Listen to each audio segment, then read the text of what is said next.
Welcome to the UC Santa Cruz Library. In this video, we will discuss why it is important to understand your personal research process to set yourself up for success. When you start a research project, you likely follow a general research process, similar to the one provided on the screen. This graphic presents 5 steps to conducting research. Number 1, define your topic. Number 2, gather background information. Number 3, locate your sources. Number 4, evaluate your sources. And number 5, cite your sources. A process such as this one helps you to tackle a large project in small chunks. While this works well for many people, for others this approach may not align with the way they conduct research. Once I have my topic, it may seem like an easy progression from point A to point B. Now that I have my topic, all I need to do is locate my sources, evaluate them, and cite them. However, I could be locating my sources, evaluating them, and citing them all at the same time. I may also stop to question why none of my sources come in conflict with one another. Perhaps I should be using additional tools for my research. That may mean going back and adjusting my topic based on what I'm finding. So while research is a process, it does not happen in a linear way.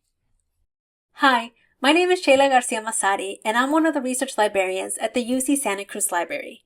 If you were to ask me about my research process, an honest answer would be to start with procrastination. I know that when I have to do research, I will procrastinate for quite a while. This is largely because I don't yet know what topic I want to research, but it's also because I'm a real person juggling many things at one time. The best way to set yourself up for success when getting started with research is to understand what your process is like. In drawing out my own research process, I included the stages in which I regularly procrastinate, which happens when I am getting started and while I am evaluating sources. To evaluate sources, I often have to read a bit of the article, and because I find academic articles difficult to read, I procrastinate here. I also cite sources as soon as I decide to use them for a project. I consider citing sources to be a bit tedious, so the sooner I can get them out of the way, the better. I included the writing of my paper in my research process because I often come to new conclusions as I am writing. I don't always outline my papers. I figure out what I'm going to say on the page. So my research process looks a bit different than others you may have seen. The last part I want to highlight about my process is that I typically cry. Listen, research can be stressful. Sometimes if you're researching a sensitive topic, what you're reading may be overwhelming or anger you. Research can elicit a range of emotions, and you may respond to these in several different ways.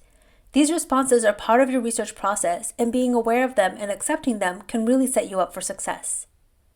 So remember, research doesn't always have to start at point A and lead directly to point B. You may find yourself returning to past steps or choosing to take on 2 steps at one time, such as citing information as soon as you find it. What's important is that you create a process that works for you. To get research help, you can email a librarian or book a one-on-one Zoom appointment by going to library.ucsc.edu/ask.